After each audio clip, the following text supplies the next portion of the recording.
Hello, work life warriors. I hope you're doing well. I just wanted to stop past and talk about the book I finished reading this month or this week, Ecce Homo by Friedrich Nietzsche. This will be my second video on this book. So I want to talk a little bit about something that he said that I found very interesting. So it goes, I am gifted with a sense of cleanliness, the keenness of which is phenomenal.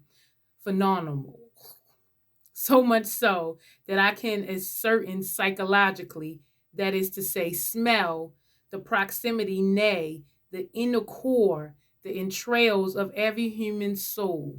This sensitiveness of mine is furnished with psychological antenna wherewith I feel and grasp every secret, the quality of concealed filth laying at the base of many human characters, which may be the inevitable outcome of base blood, in which education may be veneered, is revealed to me at the first glance. Now, it kind of reminds me because I've always kind of had this sense, and it's kind of similar to that. And I'll give you an example.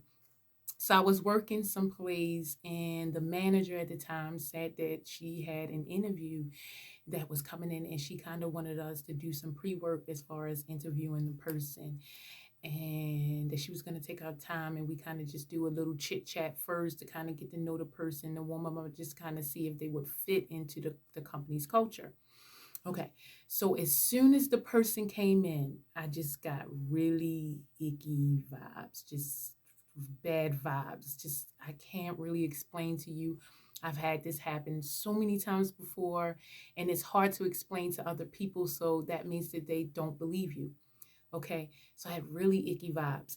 So the whole time, people, the other coworkers were talking to her, trying to get to know her, and my soul, my being was just like, no, this is off. It's not right. And I'm just watching her interact with people, and it's just, I can't really explain it, but it just, her movements just seem wicked. I can't really explain it. It just seems dark, and it was so much shadow behind like her movements and her words and the way she was talking. So anyway, she went in there and she did the interview. And the interview went about 20 minutes, 25 minutes or so. And so she left. And so when the manager came out, she was like, "What did y'all think of her? Because I don't know. Like, we really need some people, and she has the experience, but I don't really know about her. But right now, out of all our candidates, she's the best we have. And so we really probably should just go ahead and hire her. What y'all think?" So the other girls, they was just like, "Oh, okay. I mean, she's not bad. I guess she could, she doesn't seem bad. She seems like she'll come in and do her work. It doesn't seem like she'll be a problem. Personality wise, she's all right. And so for me, I was like, I told the manager, I was like, "Can I talk to you for a second?" And I told her, I was like, something's off. I would not hire her. I can't explain to you what's happening or how I know this, but something is off. I would not hire her. So the manager was just like, "What do you mean?" I was like, "I can't explain it. I have this gift. I don't know how to explain it, but I'm telling you something's off." So she was just like, "Well, I don't know. I think I'm gonna go ahead and hire her." And I said, "Okay." Okay, so she got hired within, I think, like a week or so. She was there. And on the first day, from the moment she walked in the door, I just could tell. I was just like, something is not right. So prior to that, um, my coworkers asked, like, what you think? And I was just like, something's off. I know something's off. And they was like, "How could you tell that?" I was like, "Just trust me, like, something's off. I don't really know how to explain to you, and I don't really want to change the narrative. Like, I want y'all to, if y'all feel like everything's okay, I don't really want to change the narrative. I just know, like, I'm a person who likes everybody, and when I have these feelings, it's for a reason." And so they were just like, "No, I think she really doesn't have, like, what they say, that she just has a basic personality. She's really basic. That's really what you're feeling." I'm like, "Okay." So she comes in on day one. I was just like, something's not right. I could tell something's not right.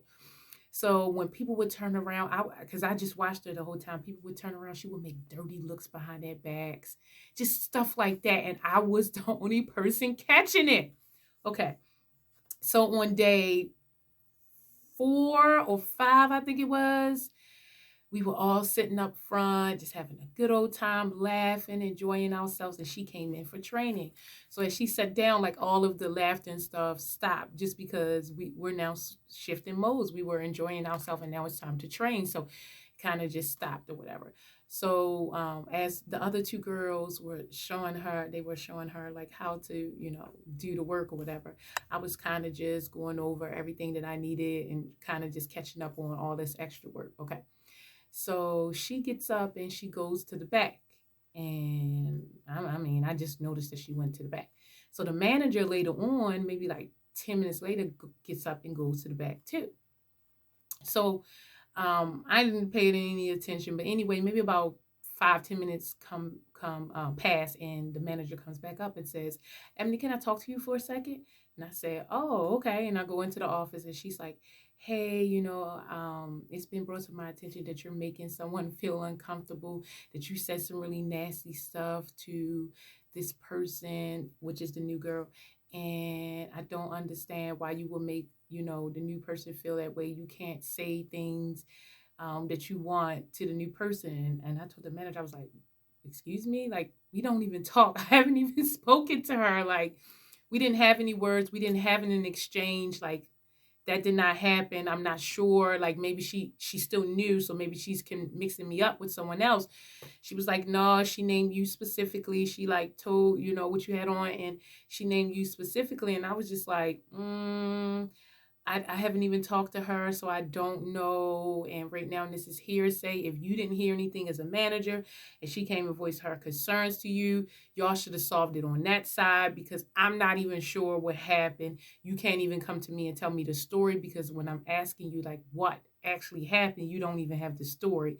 And so I think it's really unprofessional that it's some hearsay going on and you don't even have a story. You just hear what's hearing what she's feeling without any background, and then you bring it to the other person.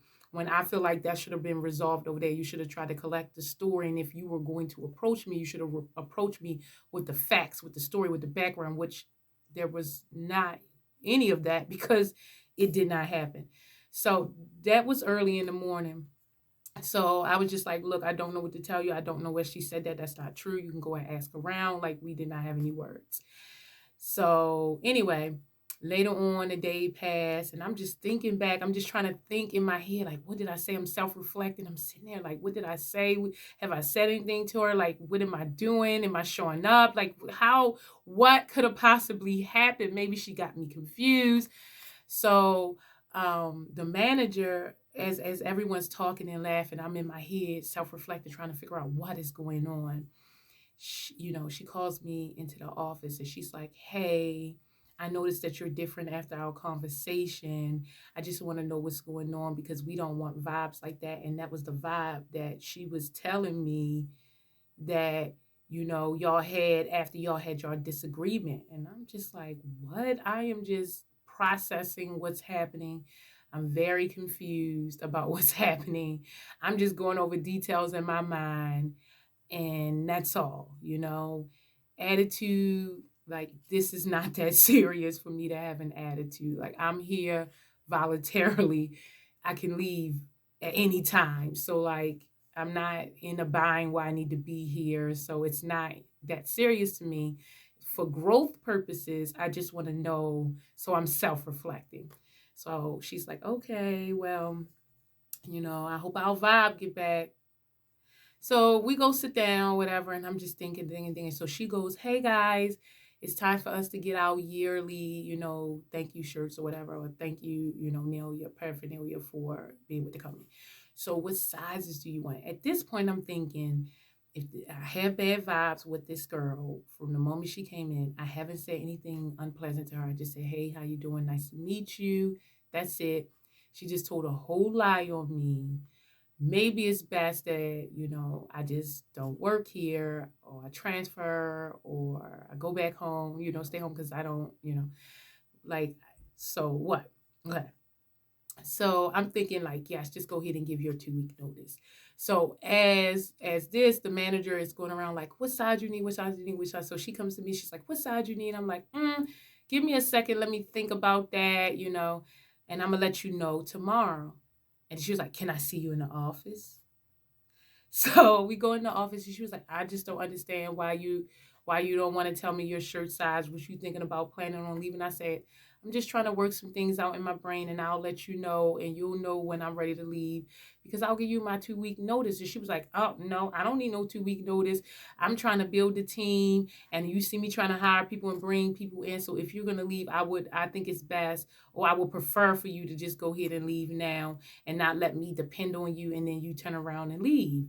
And I was just like, wow, like what is all of this in one day? I was like, it's best. So I was just like, yes, I'm just going to go ahead and leave. And then I was like, I'm going to finish out my day and then I'm going to just go ahead and leave. And she was like, oh, okay. And then I was like, as a matter of fact, I'm not. I'm just going to go to the car, get me a shirt, change out of this shirt. And, y'all can keep it. Y'all can have this. It's good.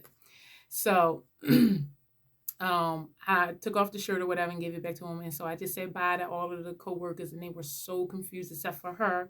I watched her; she was sitting over there with a big smirk on her face. And so they was just like, I don't understand what's going on.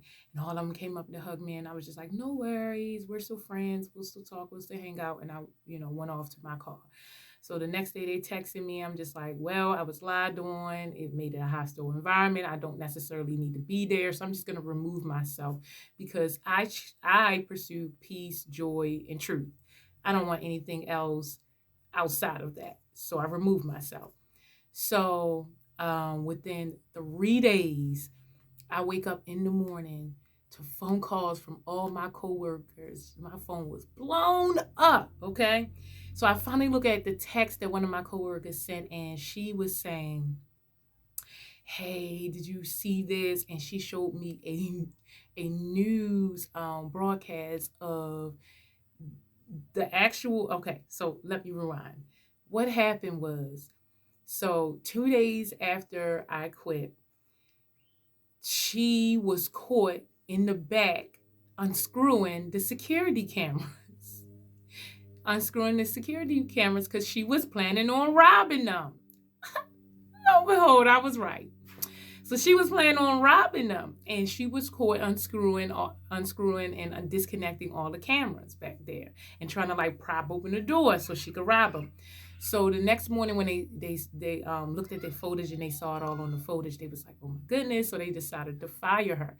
So they called into the office and they fired her, and she got all upset on the way out. She knocked off all the computers on the way out, just knocked down everything. So then she goes out of the door, gets in her car, and drives her car through the front of the building. No lie, no cap. I'm telling the honest goodness truth. Drives her car into the front of the building with all the staff there, backs up, and just drives off. No lie. No lie. So all of them like, oh my gosh, and I was like, I told y'all something was off about her. And they was like, she could have heard us. And I was like, I was telling y'all something was off. Come to find out, she had just got out of a mental institution. They didn't do any background checks. So they had put us all in danger by not doing a background check. And they never found her as far as I'm concerned. Like they never got in contact. Caught her. Like I had checked maybe like a month later and then 6 months later and then last year, and I could not find that they had caught her. And so, yes, this is a true story. So when I talk about, you feel like you being rejected, you really feel you really are being protected. And when they talk about this, the sensitivity, this feeling that you can grasp the secret, it is a real thing. And I just gave you proof of a story that happened to me. And so some of us are given some gifts that we should probably develop and embrace. So do you have any special gifts? Please share below. Tell me if you had any weird stories that happened that happened to you. Please share. Tell me if you've had any of these sensitive moments where it actually came into fruition and you were really surprised and impressed with yourself at the same damn time. So I hope that helps. And I have one more video that I'm going to do to talk about what I learned from this book. And I hope that helps. Have a great day, Work Life Warriors.